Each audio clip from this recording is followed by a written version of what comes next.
wabarakatuh. My name is Diana Bimangorobong, and in this session we will talk about special local bodies. The special local bodies is the local school board, local health board, local development council, local peace and order council, and people's law enforcement board. These are the special local bodies. The local school board is the representative organizations which is limited to the PTA, which is the Parent Teacher Association and Teachers Organization, an organization of non-academic personnel of public school in the locality, and other organization involved in education and services. Overall, yung local school board is it's all about the issues and problems which concern the educational matters, kung saan lahat ng mga problema ng mga academic ay sila yung nag-handle doon. Yung local school board composition, which is the local chief executive and division superintendent as co-chairman. And number 2 is the sanggunian as education committee, yung treasurer, SK Federation, president, at saka yung elected president ng Parent Teacher Association or PTA, yung teacher organization representative, at saka public school non-academic personnel representative. Local school board function is sila yung nag-determine ng mga annual supplementary budget sa mga public schools para sa kanilang special division. Yung ibig sabihin dito is sa agreement kasi sa public school ay yung government nagbibigay sila ng mga budget para sa mga kinakailangan ng mga public school, which is not more than or not less than the agreed amount ng financial. Sila din yung nag-authorize para ma-distribute yung mga special education fund, which is in accordance sa rules and regulation. At sila din yung nagsaserve as advisory committee sa sanggunian sa mga educational matters. Kung may mga problema ba, sila yung nagsasabi sa sanggunian which ano ba yung mga problema na yun, bakit ganon, ganito, sila yung nagre-report, parang ganon. And sila din yung nag-recommend sa mga ano ba yung dapat na mapalitan sa mga public schools para mas maganda yung para mas maging maganda yung actions. Yung DepEd din ay nagko-consult din sila sa local school board para sa mga appointments ng mga division superintendent, district supervisor, school principal, and other school official. Sa meetings and quorum on budget, local school board ay dapat nagmi-meet daw sila at least once a month, which nag-head ay yung local chief executive. And then they talk about the budget. I mentioned that before, yung budget na which is piniprepared na ng mga leading school official by schools, dapat supported sa mga programs, project at activities ng mga school board sa ensuing fiscal year. And then pagkatapos nun may propose yung budget ay dapat yung mga dapat ay majority vote na approve sila doon sa proposal ng budget. Kasi kapag isa lang or medyo madami-dami yung hindi pumayag, pwedeng ma-dismiss na lang yung proposal na yon. And then, sa local school board budget ay may priority din yun. Yun yung mga construction and repair, maintenance ng school buildings at other public facilities. And number 2, yung establishment and maintenance ng mga extension classes kung kinakailangan. And then, dapat na dun sa budget din ay yung mga minimum budget sa mga na-spend during sa mga special sport activities ng mga division, district, municipal, or barangay levels. Talking about din naman sa compensation at remuneration ay nasasabi dito ay yung mga co-chairman at saka yung mga member ng provincial, city, or municipal ay will perform their duties without compensation. The members, therefore, who are not government official or employees will be entitled to necessary traveling expenses and allowances chargeable against funds of the local school board concerned, subject to existing accounting and auditing rules and regulation. Ibig sabihin nun, kapag hindi ka daw affiliated sa mga education, kung hindi ka mga school official, hindi ka teacher, pero nakisama ka sa nakisama ka, pwede din ka pwede kang mabigyan ng allowance sa effort na ginawa mo. And then, the second is the local health board composition is the local chief executive, local health officer as a vice chairman, Sangguniang Health Committee chairman, private sector or NGO representative, and the Department of Health DOH representative. I'm sure na napansin nyo is na sabi ko is local health board, which means is this is about the health, which concern the health problems and issues of the locality. Yung function din naman ng local health board is to propose to sanggunian the annual budgetary allocation for operation and maintenance of health facilities and services within the local area. Sila din yung nag-convey sa sanggunian kung ano ba yung kinakailangan ng mga budget para sa operation at saka para ma-maintain yung health facilities sa mga local area. Number 2 is serve as advisory committee to Sanggunian about health matter. Sila din yung nag-serve as advisory committee na para sa Sanggunian kung ano ba yung mga problema sa mga health matters. And lastly, inconsistent with the standard of the DOH, create committees to advise local health agencies concerning personnel selection, bids and awards, grievances and complaints, personnel discipline, budget review, of operation review, and similar function. Inconsistent sa standard ng mga DOH ay kailangan mag-create yung mga local health boards ng mga communities para ma-advise yung mga local health agencies concerning the personnel selection at para ma-promote din bids at sa mga awards, mga problema at mga complaint, personal discipline at saka mga budget review and similar functions. And this the direct national supervision and control of the Secretary of Health is in cases of epidemics, pestilence, and other widespread public health dangers, the Secretary of Health may, upon the direction of the President and in consultation with the local government unit concerned, temporarily assume direct supervision and control over health operation in any local unit for the duration of the emergency, but in no case exceeding a cumulative period of 6 months with the concurrence of local government unit concerned. The period for such direct national control and supervision may be further extended. Ang sinasabi dito ay kapag may mga emergency daw na sa isang locality, ay pwedeng sila yung mag-assume ng supervision sa mga health operation ng government. Pero, hindi yun naki-exceed ng 6 months. The third is the local development council. Each local government dapat mayroong comprehensive na multi-sectoral development plan na initiated na ng Development Council at na-aproban na ito ng sanggunian.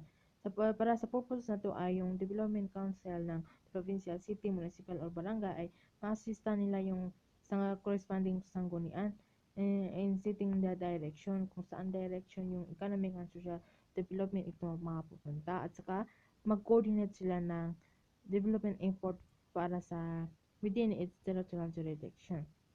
The composition of the local development council ay yung firstly yung barangay, yung punong barangay siya yung naging chairman, yung mga members ng sangguniang barangay, mga NGO representatives shall constitute 1/4 of the member fully organized council and the representative of congressman. Sa city or municipality naman ay yung local chief executive as a chairman, all punong barangays, chairman of Sangguniang Committee on Appropriation, congressman or his representative, and lastly the NGO representative which shall constitute one-fourth of the members and fully organized council. Sa province naman is the governor as a chairman, all mayors of component cities and municipalities, chairman of Sangguniang Committee on Appropriation, congressman or his representative, the NGO representative which shall constitute one-fourth of the fully organized council. The local development council may call upon any local official concerned or any official or national agencies or offices in the local government to assist in the formulation of the respective development plans and public investment program. Yung sa local development council ay kung may mga problema sila, pwede silang makuha ng tulong sa kahit anong national agencies sa local government para may ma-initiate nila yung development plans nila at saka mga public investment programs. The representative of non-governmental organization ay within a period of 60 days from the start of organization of local development council, the non-governmental organizations shall choose from among themselves their representative to said council. The local Sangguniang Council shall accredit non-governmental organization subject to such criteria as may be provided by the law, which means ay dapat in 60 days ay may na-choose na sila ng mga representative nila. Sa Local Development Council function ay firstly, sila yung nag-formulate ng long-term, medium-term, and annual socio-economic development plans and policies. Sila yung nag-formulate kung ano ba yung mga karapat-dapat na mga policies at saka mga development plans na para sa long-term, medium-term, at sa mga annual socio-economic plans. Number 2 is the formulate the medium-term and annual public investment program. Sila din nag-formulate ng medium term at saka annual public investment program. Number 3 is appraise and prioritize socio-economic development programs and project, which mean is sila yung kung agreed na maganda to ay prioritize nila yung socio-economic development programs at saka yung mga project. Sila din nag-formulate ng mga local investment initiatives para ma-promote yung inflow and direction of private investment and capital. Second to last, sila din nag-coordinate, monitor, and nag-evaluate ng mga implementation ng mga development programs and project. Nag-check sa mga na-implement na mga development programs kung maganda ba yung napupuntahan niya o may problema ba. And lastly, perform such other function as may be provided by law or competent authority. The Barangay Development Council function, which greatly differs a little bit, is demobilize people's participation in local development efforts. Sa barangay, yung Development Council function nila ay sila yung nagpupush para mag-participate yung mga tao para sa local development efforts nila. Prepare barangay development plans based on local requirements, which mean yung mga development na para sa barangay nila ay base na yun sa mga kinakailangan sa locality nila. And then lastly, sila nag-monitor at nag-evaluate ng mga implementation ng mga national or local programs and project, which nasabi na yun din sa last slides. The section 112 meetings and forum. The local development council shall meet at least once every 6 months or as often as may be as necessary.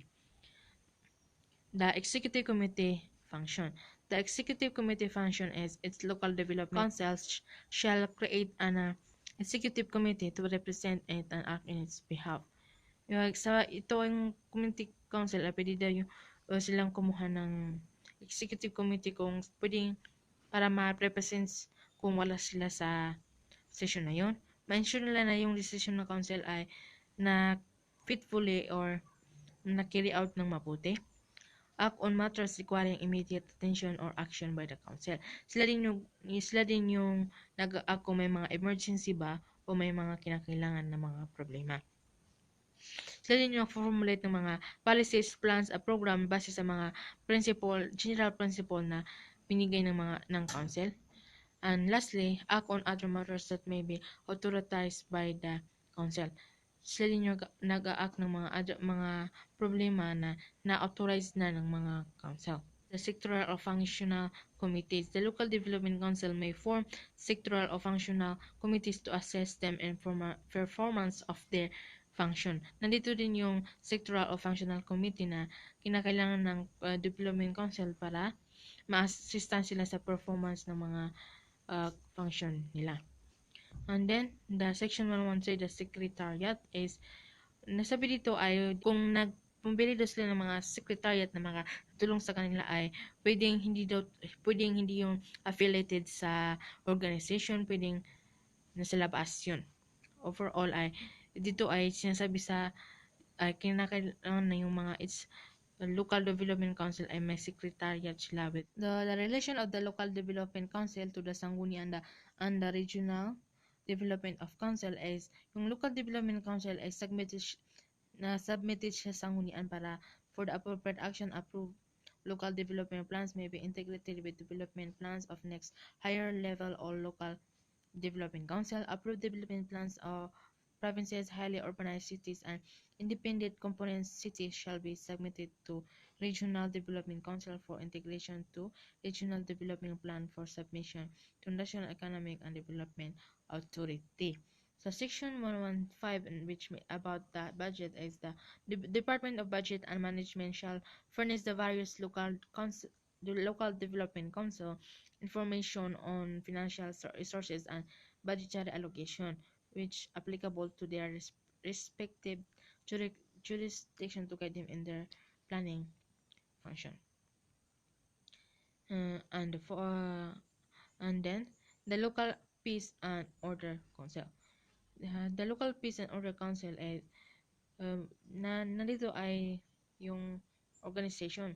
It is hereby established in every province, cities, and municipality a local peace order council pursuant to Executive Order Number 309, Series of 1988. The local peace and order shall have the same composition and function as those prescribed by the said Executive Order. The composition of the local peace and order council is the first. The provincial is the governor as a chairman, vice governor as a vice chairman, provincial counterparts of NPOC members, sangguniang representative, 3 NGO representative, academy, civil, religious, youth, labor, legal, business, or media organization. Sa city and municipality naman ay yung mayor as a chairman, vice mayor as a vice chairman, city or municipal counterparts of NPOC members, sanggunian representative, and 3 NGOs representative. The function of the local peace and order is to formulate plans and recommend measures to improve and enhance peace and order and public safety.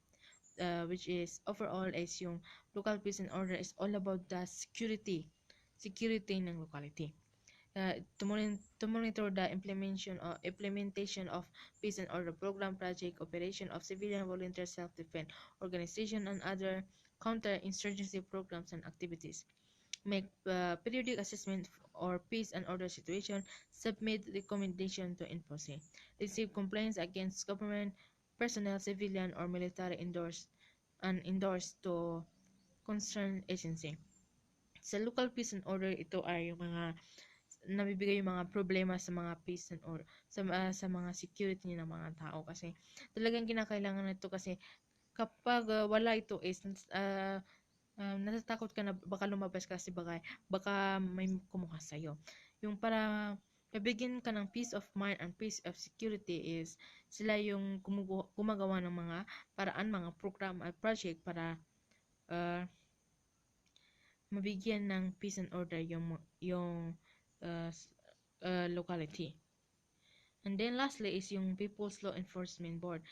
Yung People's Law Enforcement Board is they receive and take cognizance of our refer complaints against officers, members of the PNP to proper disciplining authority or adjudicatory authority within 3 days from filing complaint. 3 members chosen by the local MPs from respective members of community with one woman and another. Yung People's Law Enforcement Board ay sila yung nagpapunish, parang nagpapunish sa mga kung may mga corrupted ba na mga members ng mga PNP na sila yung nagkukunbi kung saan pwede silang mapanisya ng mga higher authority. And that's all for my report. I hope you understand